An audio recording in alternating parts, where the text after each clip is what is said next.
Welcome, everybody, to another episode of Take the Hill, the leadership podcast designed to connect you with influential leaders exhibiting great leadership within their respective fields. And we are excited today, not only to be back together, but have Amanda Schwartz with us today to talk about some of the exciting things that she's doing through her COVID-19 course and other areas that she is involved with within her field. So Amanda, it's really awesome to have you here today. Welcome. Thank you for having me.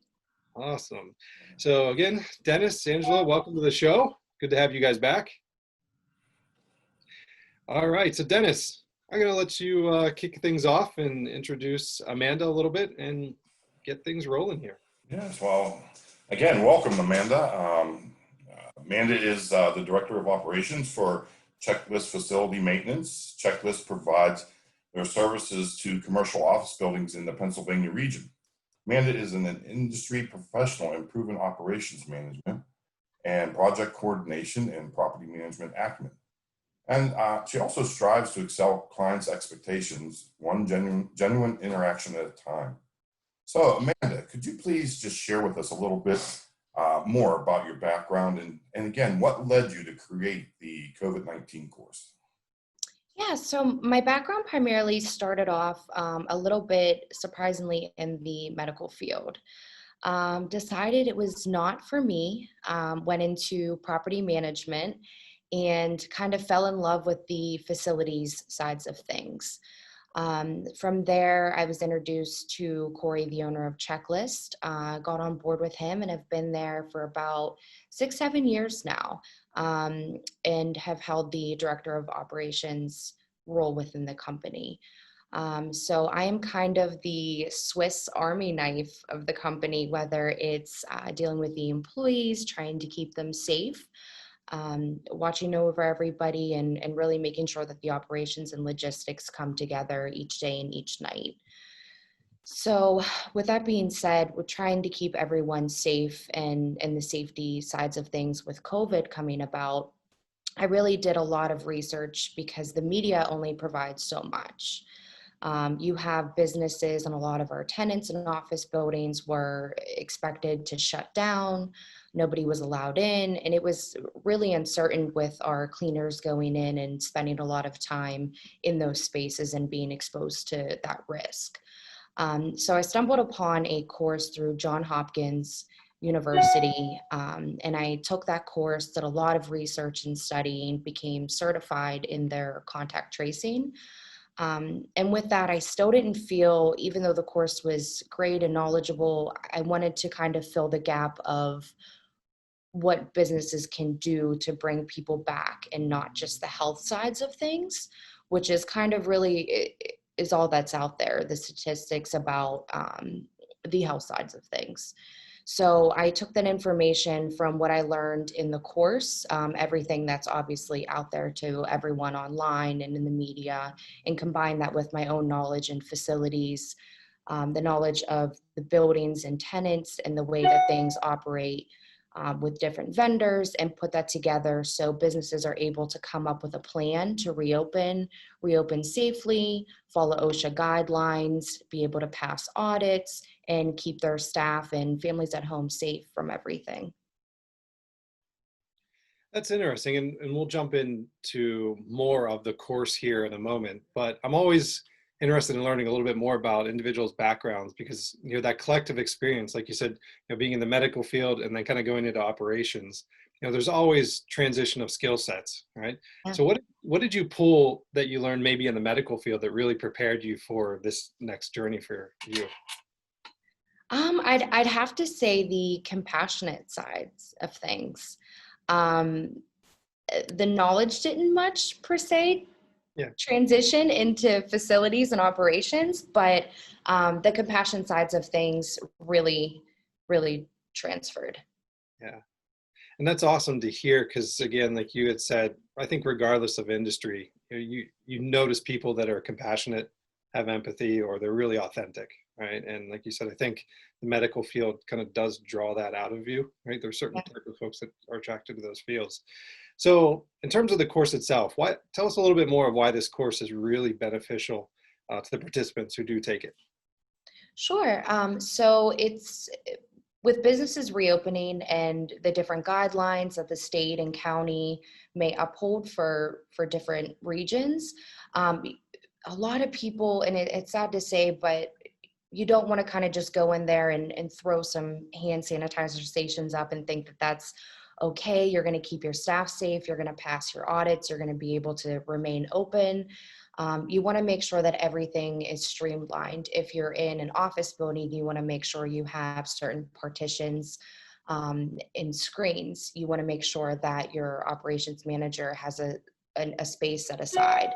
So if someone does have symptoms or anything, you want to know how to look out for those symptoms and kind of separate them for other things.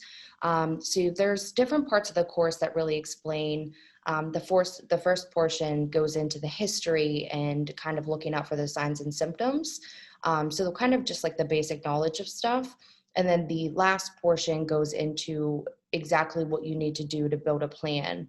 It goes into giving certain allotment for time off, working from home, how to navigate those obstacles that come with working from home, and really just collectively how to keep everyone as safe as possible in the working environment. Yeah, so it sounds like it's a really comprehensive course. Yes. Really, not only on the strategic side, but then how to operationalize some of those elements that you've now planned for. Is that correct? Yeah. So if you're, say an entrepreneur and you kind of have a small business, are there things that you can do that might be cost effective? Like if you can't go out and say, purchase all the top of the line items or whatever it is that maybe a larger organization can do. What are some tips that you might give to the smaller businesses trying to also ensure that they're meeting the standards? So there's definitely a lot of cost effective things. And we actually go into that course, kind of the higher end things that you can do. I mean, there's crazy things like PPE vending machines. Oh, good. There's a lot of stuff. But then there's also the more cost effective sides of things, just building smaller stations. So whenever people or your guests or tenants come into the building, there's already a pre-set aside station with masks, hand sanitizer, and everything. If they're not prepared, it's just there in a little small basket or something for them to grab. There's also cost alternative versions to the different partitions and screens. There's different materials that you can actually purchase just from IKEA and make things on your own that are comparable enough to pass audits, not transfer any germs or bacteria, and again, keep everyone as safe as possible. Awesome. So as you think about, like you said, that range of participants, like you said, you have the high end all the way down to the low end. What are you finding either through feedback on your course or just being in the industry? What are some of the biggest misconceptions right now related to kind of creating that safe environment that you're finding employers may or may not be doing? Believe it or not, I think the biggest thing that has kind of been instilled in everybody is the social distancing and the 6 feet. Being in the facilities industry, I see a lot of buildings, office buildings. Even throughout the pandemic, I had to participate on walkthroughs and such. A lot of people really have to take in consideration the layout of things to make sure that you are bridging the gap there and staying the 6 feet. So that is I am seeing a lot of that. Not really taking the layouts into consideration, not closing down coffee stations or community areas, lunchrooms, things like that. So that's something that we dive into in the course as well, of areas that you should kind of restrict and keep off limits, because you don't really think about it. It's an everyday, maybe community area, and you don't really think that if I share a coffee station with Sally or John, that anything could happen. But so it kind of dives into that as well. Amanda, I had a question. As far as educators, we kind of, the delivery of the course, I wasn't sure what is the delivery of the course? How do you deliver the course? Is it asynchronous or synchronous? So the course is actually, I built it all through a platform so that it's self-guided. with everyone working from home and trying to balance their lives and children and everything, I wanted to make sure it wasn't, you have to report here at this time and everything. So it's completely self-guided, so you could take it at your own speed. And then I think the total course is about, it's on the shorter end, so it would take about maybe 6 to 8 hours, depending on your speed going through everything collectively. But once you finish, you receive a certificate showing that you're knowledgeable in the history of COVID, how to set up the plans, follow OSHA guidelines, and everything set forth in the course. So, and I guess this may be off track. I think you kind of already maybe answered this, but has anybody contacted you with some challenges that maybe they've experienced that I don't know, that you're trying to again, something you maybe didn't cover in the course? Is there like some challenges you're finding out that people are faced with beyond the course? Beyond the course, in the facilities industry, being contacted, I'd say probably for supply chain, for building managers, property managers, operations managers, office managers, trying to secure enough supplies for their locations, whether that's, I know that the toilet paper fad kind of died down, so that was in the beginning, but trying to secure masks and hand sanitizer and things that they need to provide their employees a safe place. So supply chain, I've definitely been contacted a lot for that, trying to secure things for everybody. So do you think now that this has been kind of up and running for a little bit, do you plan on developing like another course, like a comparable course that kind of extends the knowledge, or maybe even jumps into a particular segment that you touched on, but maybe want to go a little bit deeper, perhaps? I do. So this course is more delegated towards the workforce. I would love to do one with how you said getting back to school and everything, where maybe teachers or professors can show it to their students and how to keep safe in a student or campus atmosphere. Little things that you can do as a student of a facility to keep your friends and staff safe as well. So, one of the challenges that I think organizations have, I mean, if you think about organizations, I mean, they're a system or a group or community of human beings, right? And human beings like social interaction. I mean, we like going to the office because it's that Monday morning, we can go around the water cooler or the coffee and just debrief, right? So from your perspective, how can employers approach maintaining safety, but yet still be able to provide some of the humanistic elements of organizations in the future, so that you still sort of have that resemblance of a connected culture in our companies? I've seen a lot of the Zoom parties. Yeah. I think that is fantastic, where everyone kind of just logs on a late Friday evening, even Saturday, and everyone has their little party from home. I think that's great. It's, you bring in the social distancing with that, but there's still a face that you see, and not just an email and text on the other end. So I think that's very personable and a great idea to do.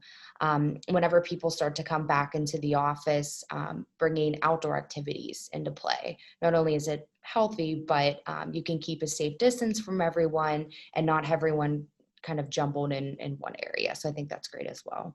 So what types, if employers or employees want to take your course, what other additional resources might you recommend that they should definitely check out? Maybe even beyond, I think everybody's probably has looked maybe at the CDC website or OSHA, but has there been any really good resources in the field that you have found that has either helped educate yourself or that you would recommend others to check out? Is in terms of the workforce, bringing it together, I mean, there's always, like you said, the CDC and OSHA website that kind of has the main bullet points of everything. The Johns Hopkins course that I took was a great resource. That really, it makes you very knowledgeable on the history, contact tracing, diagnosing, and the health sides of things. But in terms of bringing people back to work, that's why I created the course, because I couldn't find anything that was really bridging the gap there. and telling everyone, this is what you need to do. You need to install these certain fixtures in your office building. You need to provide this for your employee. It is your responsibility to create a safe work environment for them. So that's kind of rounding back to the basis of why it was created. Yeah, yeah, and a lot of times, as you said, it's because of that lack of information, right? I mean, there just isn't a good source, and I think, as you said, the resource you created and the course is definitely fulfilling that need. Like I said, and it's the more people take it, I think you said, the better prepared they're going to be. So, with that being said, can you tell us? Oh, go ahead, Dennis. You have a question? Oh, I'm sorry. No, Amanda's provided so many avenues for the employers to look at. But and I know you maybe don't have all the answers, but I'm kind of intrigued with one thing that you said. And many businesses had to be very innovative to bring people back to work and to increase their space and so forth. So they went to the outdoor space, many of them. But with the weather changing and winter coming upon us, do you have any recommendations or innovative ideas for maybe the people like community or businesses in the Pittsburgh area, which are probably going to be impacted most by it? Do you have any recommendations for them? Sure. So a lot of offices can kind of take and still keep that personal avenue by having bi-week and different schedules for the employees to come in. So you're not having everyone congregated in the same area, but you're still having that same face-to-face interaction with everyone. So maybe depending on how large your office is, whether that's 2 groups, 4 groups, and having bi-weekly sessions. So group A may come in on Monday, Tuesday, Wednesday, group B Tuesday, Thursday. That way you're still meeting with who you need to, having that face-to-face interaction, still coming into the office, but you're not creating an environment that's unsafe for everybody. So, Amanda, could you provide some additional details related to the course itself? So, we talked about, the amount of time to move through, but in terms of, the course costs, are there any group discounts if you have a larger employer that might want to come in, and move all their employees through? Just some additional details about the course for our audience. Yeah, so the course is currently $40 for a student or employer, anyone to take. There are group discounts. I've had a few offices reach out they've had their entire management team take it collectively. So there definitely are group discounts for that. So anyone can reach out to me via email for that, because it kind of depends on how many computers and iPads and everything you're going to be taking it on. But the individual pricing is that for now. Awesome. And then can they, as you said, reach out to you, or is there a website available, or what's the easiest way to find out more information? So I can send the website so it can, however you need to be. It's introtocovid.com. Okay. But I'm not on, I don't have anything on social media or anything yet. Just my own LinkedIn platform where I've been sharing a lot, just because I do have that open network of facility managers and everything on there. But it's pretty much just delegated to that space right now. And how can individuals, as you said, continue to follow your work, both this course and maybe potential future courses? How can we stay connected with you so we don't miss out on any exciting opportunities? Definitely my LinkedIn platform. I am a LinkedIn nerd. And then also the homepage for the course, whenever new courses populate, once you sign up for that or you just get registered with the platform account, you will be notified via email with any updates, changes. That's also where you'll receive your certificate and everything else. So everything's kind of put together on that platform. And we will definitely, as we do with all of our guests, like I said, make sure that we have any links, resources, definitely link to the pages you referenced in our show notes, as well as social media. So we'll certainly help you guys push some participants towards you if at all possible. So any final thoughts that you would like to share with our audience, Amanda, before we kind of close things up for the show today? I just encourage everyone to stay as safe as possible. Even if the course really isn't right for you, there's definitely other resources out there like the Johns Hopkins course, anything that you can find through the CDC and OSHA is always top-notch information, obviously. But I just want everyone to stay safe as possible. Awesome. Well, thank you. Dennis and Angelo, final thoughts. I want to thank you, and I really appreciate what you do. You're helping a large community of individuals during a very crazy time. So thank you. Thanks. Angelo, we're going to make you talk today.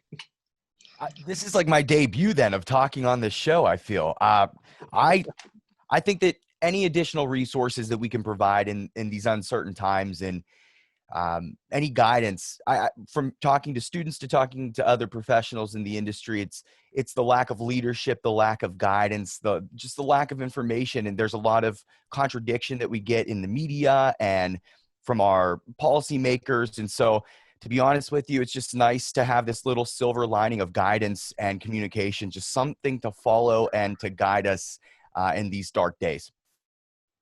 Yeah, thank you both. And, as you said, Amanda, the work you're doing is definitely needed. And as you said, it's really fulfilling kind of a hole in, as you said, within the media and everything that we're hearing. So it's really bringing folks together, and it's a really relevant and timely resource. So we're excited to have you here today. And, it goes back to what you talked about earlier, and that idea of empathy. I really think it is, because I think as Pittsburghers, we're a pretty tight-knit community in Western Pennsylvania. And, the fact that, we come together and we collectively are doing the things that we need to do to ensure that we're all safe, we're all healthy.